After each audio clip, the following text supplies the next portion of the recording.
The economic news has been very bad for the Conservative Party. The news from the NHS in terms of waiting lists and waiting times is not very good for the Conservatives. And of course, they've got a leader who voters don't seem really to put very much faith in. And you put those three things together, and the results of these by-elections are really no surprise. The chairman of the Conservative Party has told Times Radio that he's disappointed with their two by-election defeats to Labour overnight. But Richard Holden said there were difficult circumstances. The results could have been better, I think would be an understatement. Obviously, I'm disappointed in the results, but, you know, two by-elections in very difficult circumstances. One where a sitting MP had stood down, one where they'd obviously faced some serious issues and faced a recall petition.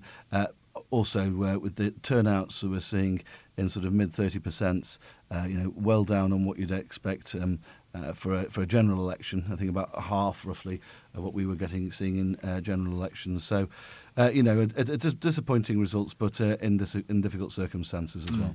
Well, let's bring you up to speed with what happened overnight. We heard the result from Kingswood in South Gloucestershire first. And I do hereby declare that Damien Egan is duly elected.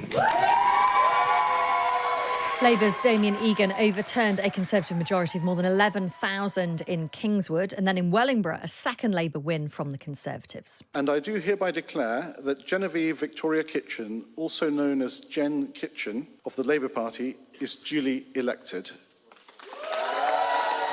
And according to polling expert Professor Sir John Curtis, it was the second biggest swing from Conservative to Labour in any post-war by-election. Here's Wellingborough's winning candidate, Jen Kitchen. Including today, maybe 5 out of 6 by-elections where Labour has won. And I think with my colleague Damien Egan down in Kingswood as well, taking victory too, I think there's clearly an appetite for change and clearly an appetite for a fresh start. Well, to help us analyse all of this, let's speak to Tim Bale, Professor of Politics at Queen Mary University of London. Morning, Tim. Good morning. I mean, lots of people expected and predicted that Labour would win. Are you surprised at the scale of it? No, not entirely surprised, because if you look at the national opinion polls, Labour is consistently getting over 40%. And in both of these by-elections, it achieved something between 40 and 50%. And the Conservatives are normally in the 20s at the moment. And that's where they ended up, certainly in Wellingborough. Did a little bit better in Kingswood. But essentially, this bears out what we're seeing from national opinion polls. Turnout, obviously, a lot lower, often is in by-elections, but pretty low in both. Yes, but I think that is an excuse that is routinely trotted out by governments that lose by-elections. There really doesn't seem, to be honest, to be very much, I think, in that at all. Obviously, when people vote at general elections, they'll vote in greater numbers. But I really wouldn't dismiss this as a function of lower turnout. It's interesting. I keep going back to this stat, but this is my favourite stat of the morning so far. We were told by a reporter that turnout halved in Kingswood, and the number of people who voted Labour in 2019 was higher than the number who voted yesterday. So more people voted Labour in the 2019 general election, and they lost, than voted yesterday and Labour won. So that is a reflection of the turnout. Yeah, I mean, it's an interesting factoid, but to be honest, I really don't think it'll have very much bearing on how we analyse this result. Likewise, actually, I think a lot of people are making this story about reform. Now, I think it is significant. The reform finally seems to be doing at the ballot box what they're doing in the opinion polls, and I think that is significant for the Conservatives. But I still think we ought to be very careful before we make that the story. The main story of the night, to be honest, is the deep unpopularity of the Conservative government, and you have to ask why that's the case. And obviously, as you both will know, having reported over the week, the economic news has been very bad for the Conservative Party. The news from the NHS in terms of waiting lists and waiting times is not very good for the Conservatives. And of course, they've got a leader who voters don't seem really to put very much faith in. And you put those three things together, and the results of these by-elections are really no surprise. So how do the Conservative Party try and turn it around in 9 or 10 months that it's probably going to be before a general election?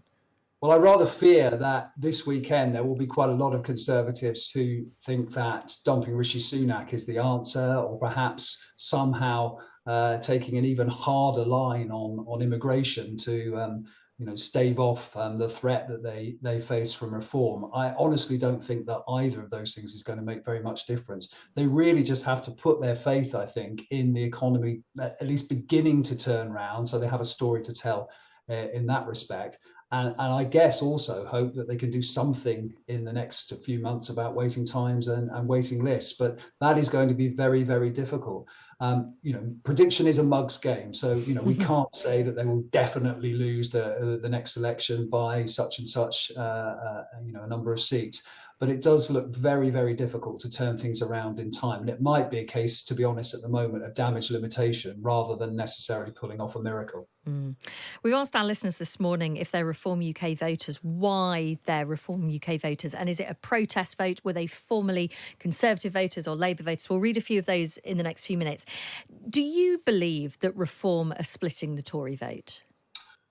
Well, I mean, if you look at the opinion poll research on this, it does suggest that, of the people who are voting Reform, around 2/3 to 3/4 of them are previous Conservative voters. So clearly, one can argue that, it is going to make a difference to the Conservatives in a number of constituencies. And that's always the fear, obviously, on the part of Tory MPs, not that Reform is actually capable of winning many seats, unless perhaps Nigel Farage stands in Clacton, but they will take away sufficient numbers of votes from the Conservatives to see the Liberal Democrats and Labour come through. So, yes, I mean, it is undoubtedly a problem for the Conservatives, but the bigger problem for the Conservatives, to be honest, is the economy, is the NHS, and is the fact that their leader isn't particularly well regarded. Reform, not exactly a sideshow, but it really is not the most important story at the moment, and not least from these by-elections. You mentioned the Lib Dems. How worrying is it for them that in Kingswood they're going to lose their deposit because they didn't get enough votes? Is this just an example of tactical voting, which has actually benefited the Lib Dems in the past? Well, Claire, I think you put your finger on it, actually. I think, although obviously the Lib Dems will be disappointed and perhaps embarrassed about losing their deposit, I think tactical voting is playing a big part in this. And as far as the Lib Dems are concerned, they will probably take a loss in seats like this if it means that Labour voters in some of the seats where they are the challenger to the Conservative Party, particularly in the southwest and the circle around London, then as far as the Lib Dems are concerned, all well and good. So embarrassing, disappointing, but if it is about tactical voting, then that bodes well, as long as it obviously flows the other way, as long as Labour voters are prepared to vote for the Lib Dems, just as Lib Dem voters are probably prepared to vote for Labour and have done in this by-election. And Sorry, I was just going to say, and this is presumably as well a good distraction for Keir Starmer after what has been a trying week for the Labour Party and the anti-Semitism claims surrounding it. Yes, it is. And I guess it's a warning to all of us who follow politics very closely that actually some of the stories that we get very energised by and fascinated by actually for most ordinary voters don't make as much impact as perhaps we sometimes think they are. And, to return to what I've been saying, and sorry to sound like a broken record, in the end, it is probably the economy is stupid, the NHS, and views of party leaders that make the most difference in general elections and indeed in by-elections like these. Tim, it's always good to get your analysis. Thank you for your time this morning. That's Tim Bale. He is Professor of Politics at Queen Mary University of London.